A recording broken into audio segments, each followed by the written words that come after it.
alla fine di questa giornata vorremmo sottolineare l'importanza e il privilegio che per noi ha avuto questo progetto sull'Unione Europea nei confronti dei nostri alunni, per i nostri alunni. Sono arrivati qua un po' forse inconsapevoli e anche svogliati nei confronti dell'Unione Europea. Il viaggio li appassionava, ma forse l'idea di dover lavorare sull'Unione Europea era vista un po' con difficoltà.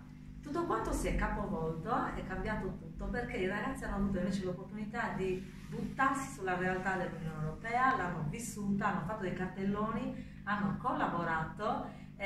Dovremmo confessare con Vania che non hanno mai lavorato con questa passione come oggi, con questa attenzione anche. sono stati attenti, si sono aiutati, si sono dati consigli e hanno capito la realtà, la vera importanza dell'Unione Europea nei riguardi anche della vita quotidiana, e quindi hanno riflettuto sul significato, per esempio, di non dover pagare un eccesso di tariffe telefoniche quando vanno all'estero, l'importanza di avere dei voli low cost per potersi spostare. Questi significati li hanno presi.